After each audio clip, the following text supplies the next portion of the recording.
You have a Rochester, New York connection. You wrote a little bit about it in the book, and a friend of mine's on the board to the Rochester Music Hall of Fame, and I guess they've been trying to get you inducted for years. I mean, is there a has anybody really approached you on that? I mean, do you not have that close of a connection to Rochester? Because I know you were only here for a very short period of time. Yeah, but I do have a connection to it.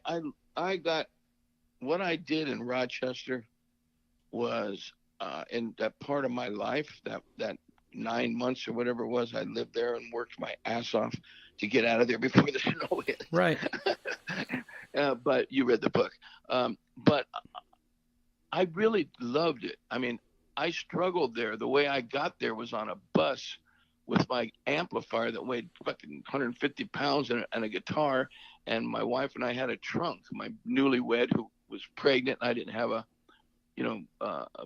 pot to piss in, man. I had nothing. I didn't, and her dad sent us bus tickets, and we rode a Greyhound for 3 days from Southern California because my mom and my stepdad said, "You're out of here. Your wife's pregnant. You're either going to cut your hair and get a good job, a real job, or you're out. We're not going to let you live here like this, like a fucking bum, you know?" And I wasn't a bum, you know, just that I just didn't have time for a real job. I had a little band and we weren't making any money, but I was determined to make it. So I hopped on that Greyhound. And when I got to Rochester, you know, my life changed.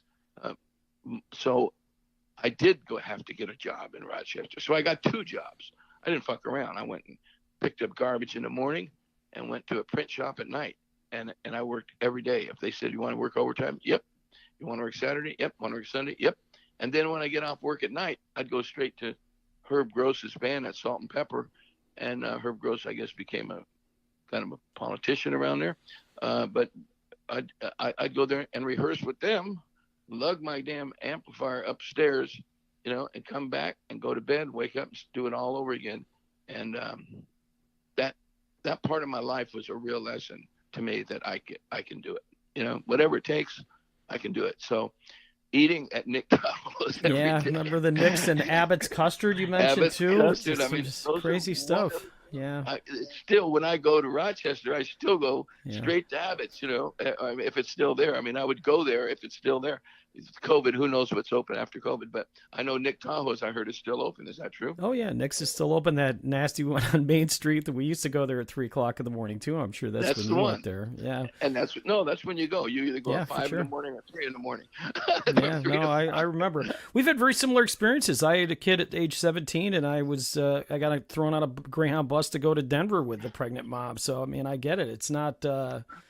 I don't know. It kind of drives you to. I mean, I still work a lot because I don't want to be poor, man. Being poor it sucks. It's horrible. Thank you. I've been poor. You want to know the difference? I don't want to be it again. Yeah, Right? no, So I why agree. are you working? Yeah. People say, "Why am I working so hard now?" It's not for money at all. It's because I'm just so driven. I can't stop. I love it. So now, when I achieve things, I give them away. I give it to my kids. I employ people. I give it to charity. It's like people would, if they really knew the details of how I live right now and why I do things, it'd be hard to even explain without acting like I'm either bragging or just talking shit to impress people. It's not. It's a whole different way of living. You know, when you learn that what it feels like to give.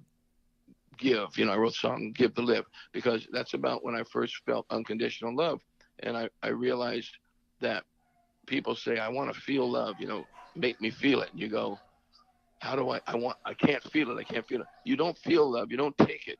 The only time you feel love is when you truly give it out of the bottom of your heart and you truly help someone, or you truly let someone know that you're there for them, like your children, Yeah. right? Like 100%. That's when you feel love. And then you go, "Oh, so that's what it feels like." So you have to give it. So that, you know, it's the same with charity. You give back. You know, you do things for people. It just feels so good. So anyway, that's kind of the way I live my life. But the whole Rochester experience was, after that, I got on track and I never fell down again. Yeah. I never fell down again. I fell down before Rochester. I was out. I had nowhere to go. I was fucking desperate, and I worked my way through it. And God bless my father-in-law, Chester Berardi, who the Berardis were from Rochester. And man, he got me a van, and that van served me and my band. and I never looked back from there. Started getting shows, and I started making a living as a musician, and that's a big deal. Yeah. You know? Yeah, Herb Gross had that one hit with the Invictus, the Hump, but man, you really should be in that Rochester Music Hall of Fame. I don't care what Well, it I've been takes. asked to. No, I'm sorry.